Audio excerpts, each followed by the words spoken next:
Miércoles 8 de diciembre de 2021. Tres mensajes del Evangelio de hoy, tomado del Evangelio de San Lucas, capítulo 1, versículos del 26 al 38. En aquel tiempo, el ángel Gabriel fue enviado por Dios a una ciudad de Galilea llamada Nazaret, a una virgen desposada con un hombre llamado José de la estirpe de David. La virgen se llamaba María. El ángel, entrando en su presencia, dijo: «Alégrate, llena de gracia, el Señor está contigo». Ella se turbó ante estas palabras y se preguntaba qué saludo era aquel. El ángel le dijo: «No temas, María, porque has encontrado gracia ante Dios. Concebirás en tu vientre y darás a luz un hijo y le pondrás por nombre Jesús. Será grande, se llamará Hijo del Altísimo. El Señor Dios le dará el trono de David su padre, reinará sobre la casa de Jacob para siempre, y su reino no tendrá fin». Y María dijo al ángel: «¿Cómo será eso, pues no conozco varón?». El ángel le contestó: «El Espíritu Santo vendrá sobre ti, y la fuerza del Altísimo te cubrirá con su sombra. Por eso el santo que va a nacer se llamará Hijo de Dios. Ahí tienes a tu pariente Isabel, que a pesar de su vejez ha concebido un hijo, y ya está de 6 meses la que llamaban estéril, porque para Dios nada hay imposible». María contestó: «Aquí está la esclava del Señor, hágase en mí según tu palabra». Y el ángel la dejó. Palabra del Señor. Gloria a ti, Señor Jesús. Queridos amigos, hoy celebramos una enorme solemnidad en la iglesia, la solemnidad de la Inmaculada Concepción. Y recordemos que Inmaculada Concepción se refiere a la concepción de María, no a la concepción de Jesús en el vientre de María. En muchas ocasiones se tiene esa confusión y se piensa que la celebración de la Inmaculada Concepción es la forma milagrosa como el Hijo de Dios habitó el seno de la Santísima Virgen María. De hecho, esto es lo que nos relata el Evangelio de hoy. Pero en realidad, la Inmaculada Concepción se refiere a la manera como Dios preservó de todo pecado, incluso original, a la Santísima Virgen María cuando fue concebida en el vientre de Santa Ana. Vamos a meditar 3 mensajes. Primero, María es inmaculada. Segundo, María es virgen. Tercero, María es madre de Dios. Vamos con el primer punto. María es inmaculada. Amigos, el Evangelio nos dice que el ángel entró en presencia de María y le dijo: «Alégrate, llena de gracia, el Señor está contigo». Esa expresión llena de gracia, que en griego se dice que charitomene, más bien debería traducir la que estuvo, la que está y la que estará llena de gracia. Significa un estado permanente en María. ¿Y qué es la gracia? Sino la vida de Dios en el alma. Entonces, cuando decimos que María es inmaculada en su concepción, cuando la Iglesia lo proclama en el dogma de esta manera, lo que nos está diciendo es que María Santísima jamás ha estado en poder del maligno, que Nuestra Señora jamás estuvo en poder del pecado, que ella siempre tuvo consigo la gracia de Dios. De hecho, el texto repite que María está llena de gracia, repite que María encuentra gracia ante Dios. Y el ángel le dice: «No temas, María, porque has encontrado gracia delante de Dios». Un amigo protestante que yo tenía en la universidad me dijo en una ocasión de manera más bien despectiva que él no encontraba ninguna gracia en María. Y yo le dije: «Amigo, con todo respeto, poco importa que tú no encuentres gracia en María. Lo que realmente importa es que el autor mismo de la gracia, Dios, encontró gracia en ella». Y el ángel lo dice: «Has encontrado gracia ante Dios». Entonces, si ante nuestros pecadores ojos, ante nuestros ignorantes pensamientos, la Santísima Virgen María no llegara a encontrar gracia, lo realmente importante es saber que ante el que es la gracia misma, María se encuentra llena de gracia.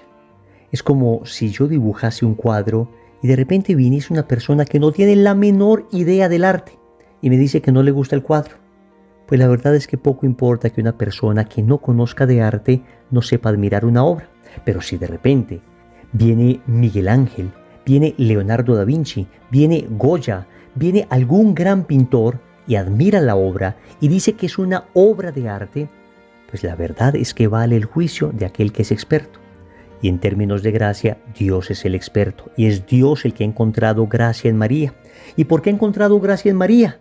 Amigos, estamos 33 años antes de la redención. ¿Cómo es posible que María esté llena de gracia si Cristo no ha muerto todavía? Amigos, recordemos que la Virgen María en el Magnificat dijo: «Se alegra mi espíritu en Dios, mi Salvador». La Virgen Santísima estaba reconociendo a Dios como Salvador 33 años antes de la redención. ¿Por qué? Definitivamente porque los méritos de Cristo se aplicaron anticipadamente a nuestra Madre. Expliquémoslo de una manera clara. El Salmo 51, versículo 7, aclara que todos nacemos pecadores. Dice textualmente: «Pecador me concibió mi madre». Es lo que se llama el pecado original. Pero la Santísima Virgen María fue preservada del pecado original. Claro que ella fue salvada. Dios la salvó preservándola del pecado original. Por eso se conoce como una salvación preventiva. En cambio nosotros, Dios nos salvó liberándonos del pecado original con el que nacimos. Por eso se conoce como una salvación liberativa. Entonces la Santísima Virgen María sí fue salvada, pero de manera preventiva. Es semejante a una persona que va por un camino sin darse cuenta que adelante hay un hoyo. Hay dos maneras de salvar a esa persona: o evitar que caiga en el hoyo, o, si es que cayó en el hoyo, sacarlo de allí. Pues lo que Dios hizo con la Santísima Virgen María fue evitar, por los méritos de Cristo, de manera anticipada. Recordemos que Dios es el eterno presente y los méritos de Cristo no solo afectaron positivamente, digamos, a las personas a partir de Cristo hacia adelante, sino que Cristo es como una gran luz que se irradia hacia adelante y hacia atrás.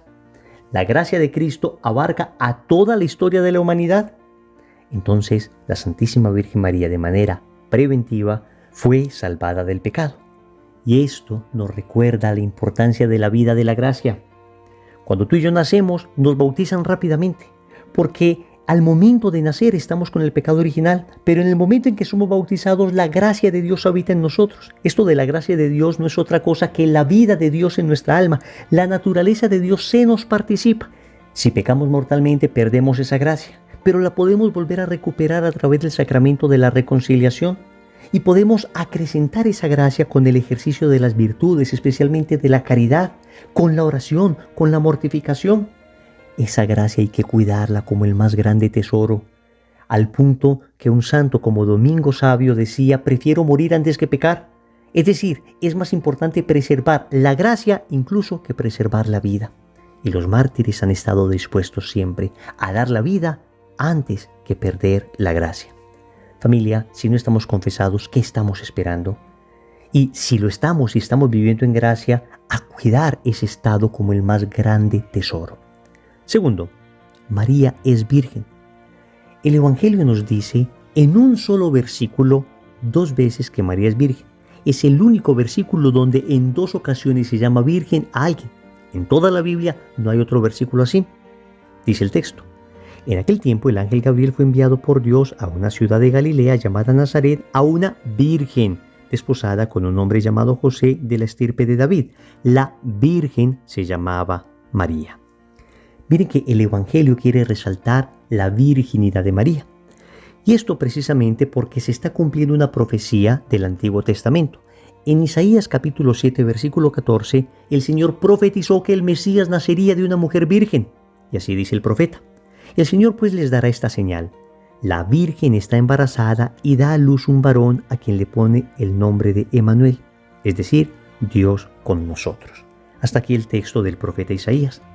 Todo Israel sabía que el Mesías nacería de una mujer virgen, de manera que la virginidad de María era indispensable, porque era la señal para reconocer al Mesías.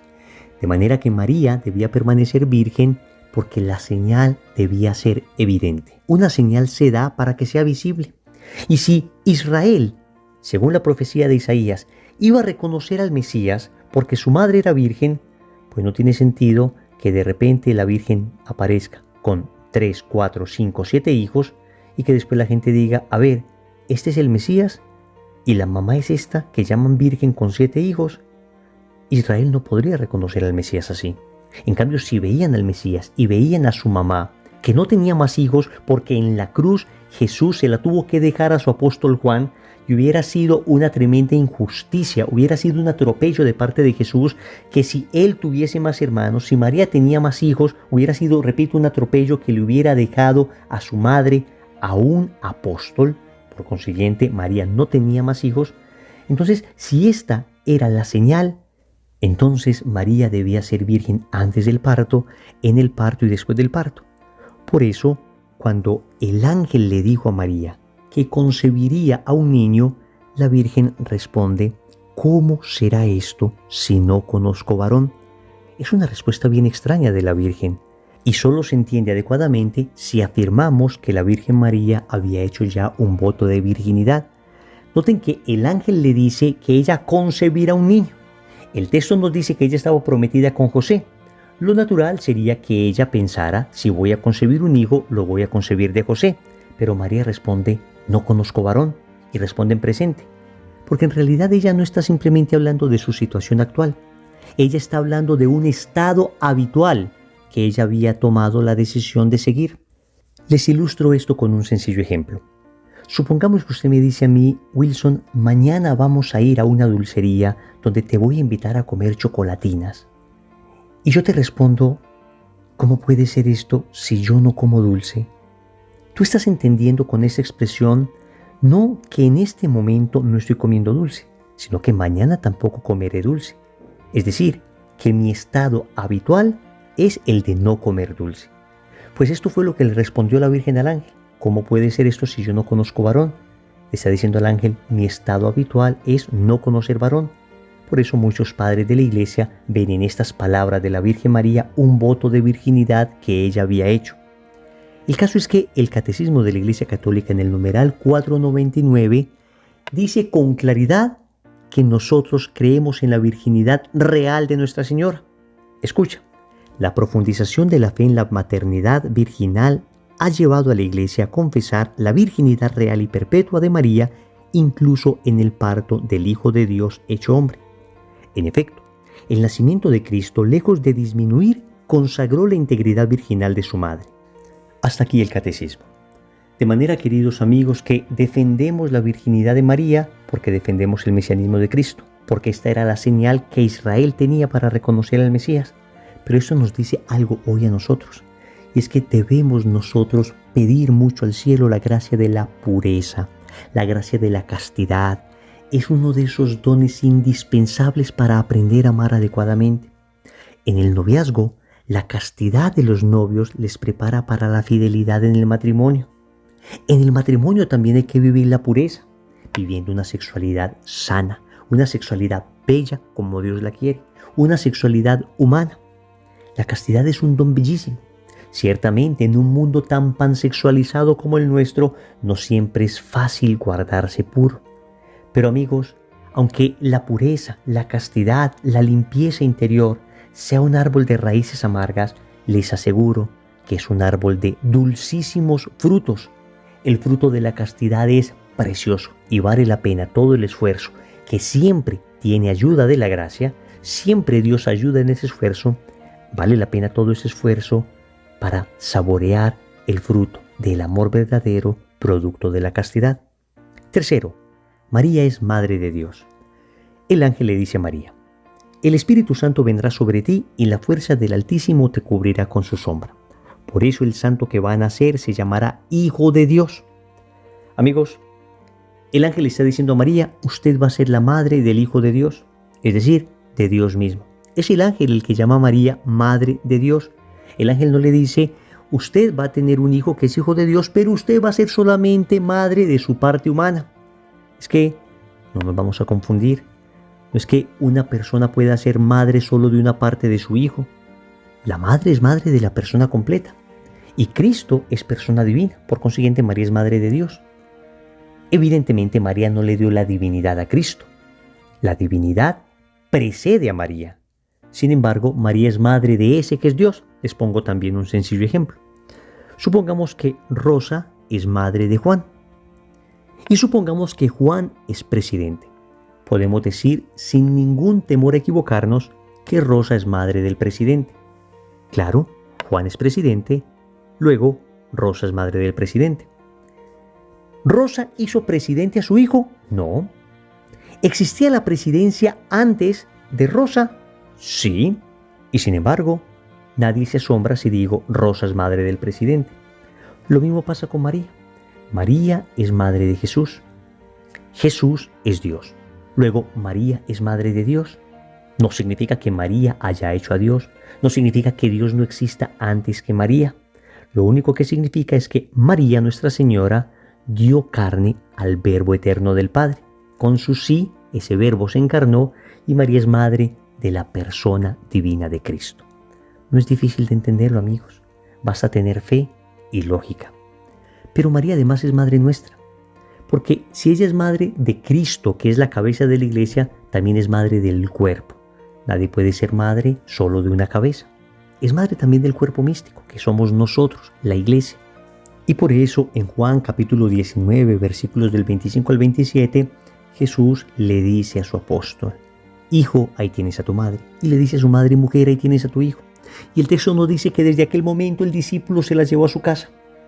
Te quiero invitar para que hoy, día de la Inmaculada Concepción, te lleves a María a tu casa. Y eso se hace de una manera muy sencilla. Conságrate a su corazón inmaculado. Si no lo has hecho, busca cómo empezar el proceso de consagración. Y si ya lo has hecho, renueva esa consagración. También te invito para que el rosario sea el alimento familiar diario, a través del cual ustedes se llevan a María a vivir a su casa. Oremos. Amado Señor, hoy nos presentas a tu Madre Santísima, la Inmaculada Concepción, y nos muestra la importancia de vivir en gracia. Hasta hoy no entendía la profundidad y el valor de la vida de la gracia, pero gracias a tu Madre hoy lo puedo comprender y voy a cuidar por sobre todas las cosas el estado de gracia. También te agradezco porque esa Madre tuya es virgen antes del parto, en el parto y después del parto, y con ello me enseñas la importancia de la castidad. Qué don tan precioso, qué capacidad de amar nos da la castidad, pero solo no soy capaz de conquistarla. Necesito de tu gracia, necesito de la comunión diaria, necesito de la oración frecuente, necesito de la confesión para poder permanecer en pie de lucha y conquistar esa virtud preciosa, la virtud de la castidad. Finalmente te doy gracias porque me has dado una madre, porque no me has dejado huérfano, Señor, y hoy me entrego enteramente a su corazón. Señor, dame lo que me pides y pídeme lo que quieras. Amén. Recordemos entonces, primero, María es inmaculada. Segundo, María es virgen. Tercero, María es madre de Dios. Compromiso. Yo te invito para que hoy, día de la Inmaculada Concepción, reces el Santo Rosario con toda tu familia. En el nombre del Padre, y del Hijo, y del Espíritu Santo. Amén.